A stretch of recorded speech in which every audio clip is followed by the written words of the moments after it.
এটা চট্টগ্রাম শহর। আপনি যদি ফার্স্ট টাইম যেয়ে থাকেন আপনি বুঝতে পারবেন না যে আপনি এটা চট্টগ্রাম শহরে আছেন। মনে হচ্ছে ঢাকা শহরটাকে আলাদিনের দত্ত হাতে করে নিয়ে এসে চট্টগ্রাম সিটিতে বসিয়ে দিয়েছে।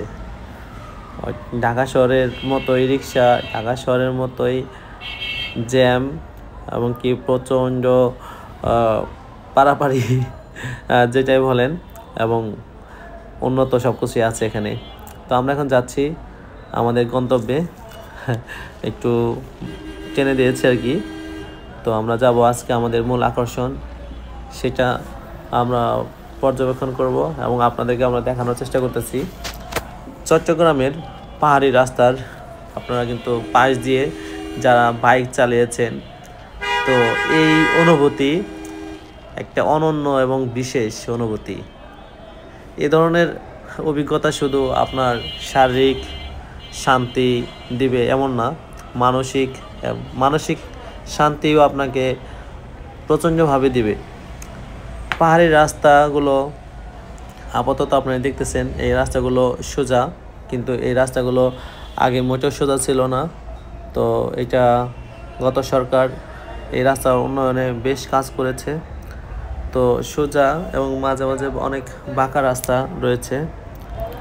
তো এই রাস্তাগুলো সবারই চোখ জোড়ায় এবং মনটা ভরে যায় এই রাস্তাগুলোতে যখন বাইকাররা বাইক টার্ন করে।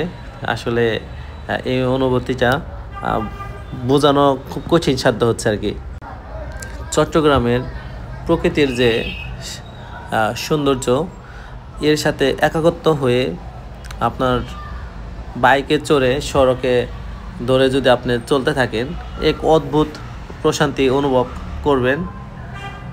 বাইক চালানো শুরু করার পর কিন্তু প্রথমেই বুঝতে পারবেন রাস্তার উচ্চতা ও সোজা বা পলটের বা ভূমি যেটা, সেটার মধ্যে পার্থক্য আপনার শরীরকে একদম আলাদা আলাদা উপায়ে প্রতিক্রিয়া জানাবে।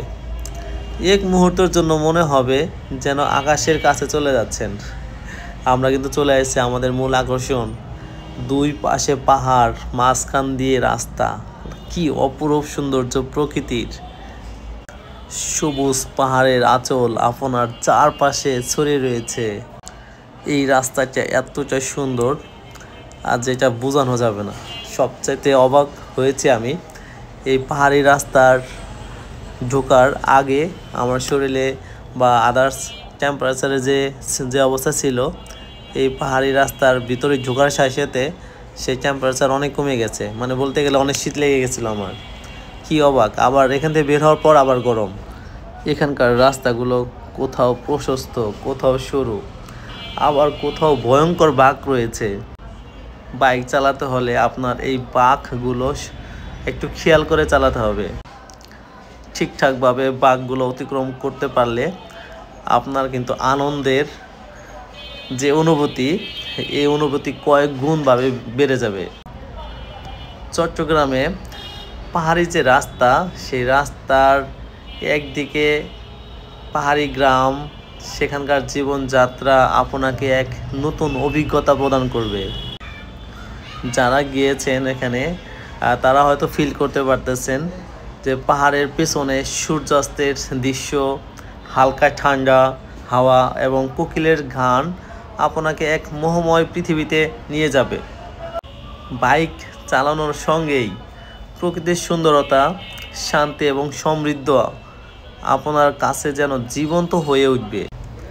চট্টগ্রামের যে রাস্তাগুলো আছে সাধারণত বেশি জনবহুল না, কারণ এই রাস্তা পাহাড়ির পাশে যে রাস্তাগুলো, সেই রাস্তাগুলো জনবহুল খুব কম। বাইক নিয়ে একাই চলা এই পথে প্রকৃতি আপনার সঙ্গী হয়ে উঠবে। একান্তে নিজেকে খুঁজে পাবেন, কোথাও যেন আপনাকে স্পর্শ করতে আসবে শান্তির নিঃশব্দ কণ্ঠ। এই অভিজ্ঞতার মধ্যে আপনি বুঝতে পারবেন বাইক চালানোর মাঝে শুধু গতির অনুভূতি নয়, প্রকৃতির সঙ্গে সঙ্গতি এবং মনোযোগের খুঁজে পাওয়া যায়। একে একে পাহাড়, নদী গ্রাম সবই আপনার জীবনের নতুন রূপ দেখাবে।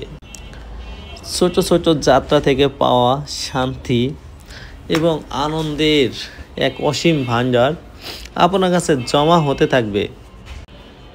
চট্টগ্রামের পাহাড়ি রাস্তায় বাইক চালিয়ে যাওয়ার অনুভূতি যে কি এক অসাধারণ অনুভূতি, যে অনুভূতিটা জীবনে একবার হলে অনুভব করা উচিত, তা তো বলার অপেক্ষা রাখে না। চট্টগ্রামে অবাক যে বিষয়গুলো বা জিনিসগুলো আমি দেখেছি সেটা হচ্ছে পাহাড়ি অঞ্চলে বাতাসের যে ঠান্ডা একটা ঝাপটা লেগে যায় ওই অঞ্চলে ঢোকার সাথে সাথে, এই ভালো লাগাটা একটা অতুলনীয়। আমরা এই পাহাড়টিকে দেখে, এর সৌন্দর্য দেখে মুগ্ধ হয়ে গেছি, যে কারণে বাইকটিকে থামিয়ে পুরো পাহাড়টাকে ক্যামেরাবন্দি করে নিলাম, স্মৃতির পাতায় রেখে দিলাম। কি এক অসাধারণ! এই পুরো পাহাড়টাই কেটে মাঝখান দিয়ে রাস্তা তৈরি করেছে। এটা প্রকৃতির অনেক বড় ক্ষতি, যদিও আমার কাছে খুব ভালো লাগতেছে পরিবেশটা, কিন্তু তারপরও মনে হচ্ছে এরকম পাহাড়গুলো না কাটাই ভালো। এ পাশেও বাম পাশেও অনেক বড় সুউচ্চ, অনেক উচ্চ উঁচু পাহাড়, সে পাহাড়গুলো কেটে এই রাস্তাটা বের করা হয়েছে। আমি ক্যামেরায় একটু জুম করে পাহাড়ের কাটার জায়গাগুলো দেখে দিলাম আপনাদেরকে। সামনের দিকে আবার আমরা এগোচ্ছি। বাইকের গতির সাথে আপনার মনোভাবও শিথিল হয়ে যাবে রাস্তায় চলতে চলতে। যে চারপাশের যে দৃশ্য যদি আপনার মনের মধ্যে স্থায়ী হয়, তাহলেই এটি চট্টগ্রামের পাহাড়ি রাস্তার বিশেষ সৌন্দর্য। একদিকে পাহাড়ের পাদদেশে ছড়িয়ে থাকা গ্রামের ছবি, অন্যদিকে সোজা উঁচু পাহাড়ের চূড়া, রাস্তার মাঝে ছড়িয়ে থাকা সবুজ বনভূমি যেন আপনাকে চুম্বকের মতো টেনে নিয়ে যায়। যদি সূর্য অস্ত যেতে থাকে তবে তা আরও একটি অনন্য দৃশ্য উপহার দেয়। কিন্তু আমরা ঠিক এমন একটি সময়ই আমরা বাইক চালাচ্ছি, পাহাড়ের আড়ালে সূর্যের যে সোনালি আভা দেখতে পাচ্ছেন, তার ছায়া আপনাকে এক দারুণ পরিবেশে নিয়ে যাবে। প্রাকৃতিক দৃশ্যের যে সৌন্দর্য এবং আপনার অভিজ্ঞতা মিলে এক নতুন গল্প তৈরি হবে।